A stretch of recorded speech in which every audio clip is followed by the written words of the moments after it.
Water is the world's most essential resource. Not only is clean drinking water needed for our mere survival, but it is also required for the production of our food. These French fries, for example, required 6 gallons of water for their production. In the developed world, all of the daily products and activities on which we've become heavily dependent require water.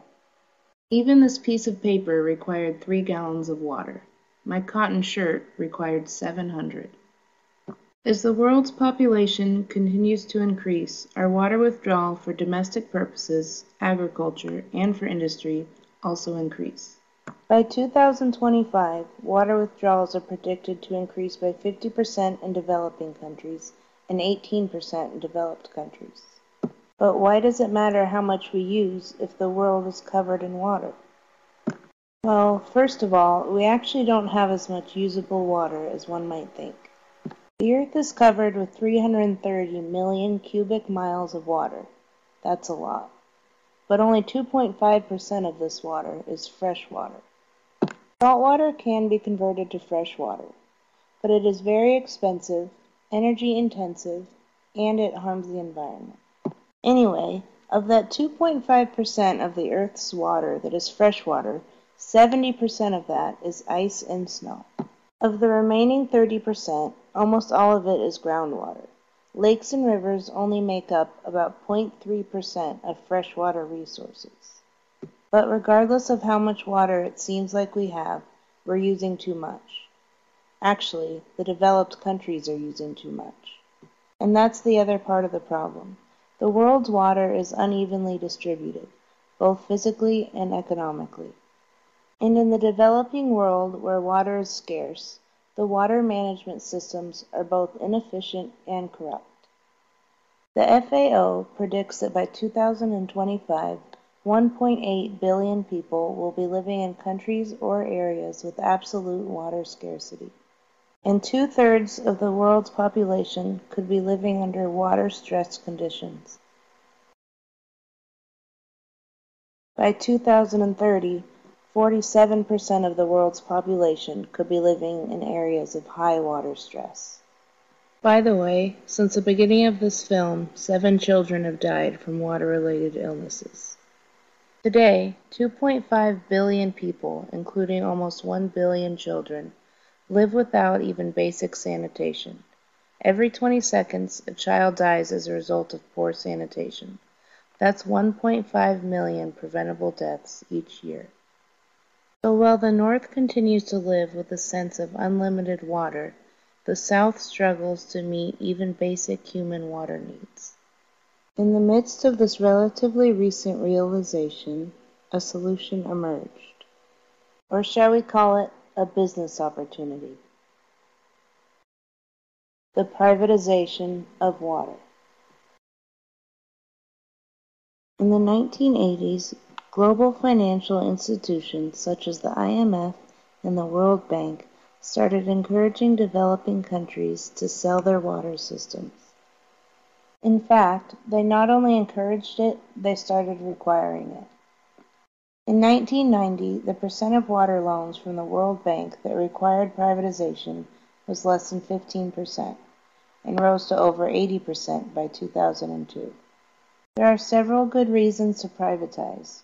First of all, because we're dealing with such an important resource, water systems all around the world need to be efficient and uncorrupt. Private investors would have the ability and the incentive to upgrade and maintain these water systems.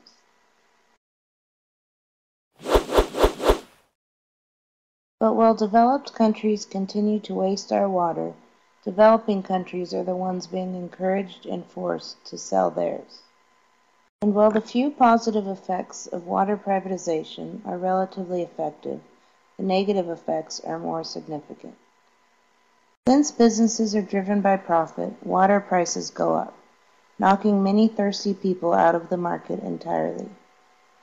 The poorest 20% of households in El Salvador, Jamaica, and Nicaragua spend up to 10% of their income on water. Bolivia, another example, is South America's poorest country. And in the 90s, the country listened to the World Bank and sold the poorest region's water to an American company. Bechtel owned all of the water in these regions, even that which fell from the sky. It had become illegal to gather rainwater.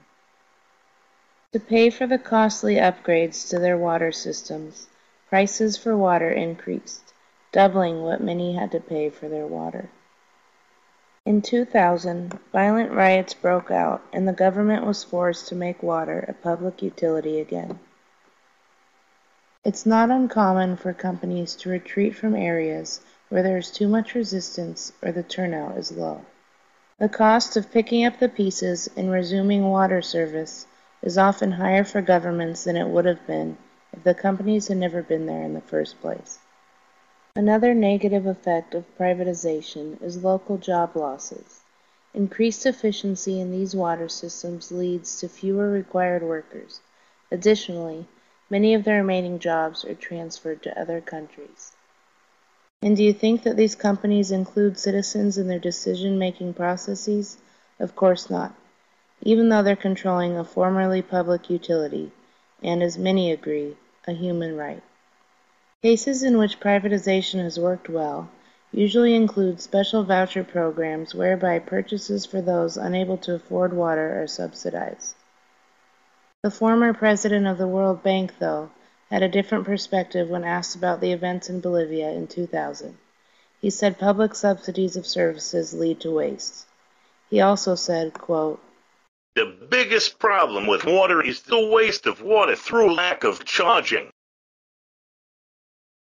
It's scary but necessary to think about what the privatization of water on a global scale could mean for the future. For example, what if these companies start practicing bulk water exports?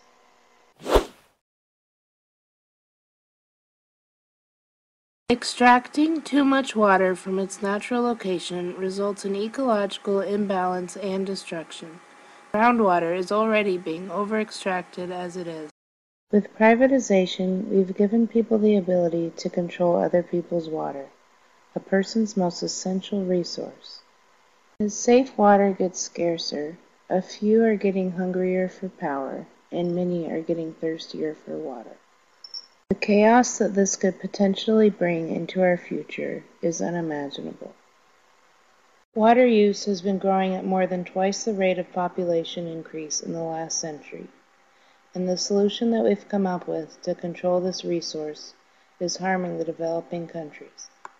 People are being forced to pay for their water, even those that can't afford it, and those that don't use nearly the 176 gallons a day that the average American uses. We need a fair solution that will encourage resourcefulness, efficiency, and anti-corruption without continuing to harm the developing countries. At our current rate, we will know too soon what Benjamin Franklin meant when he said, "When the well is dry, we know the worth of water."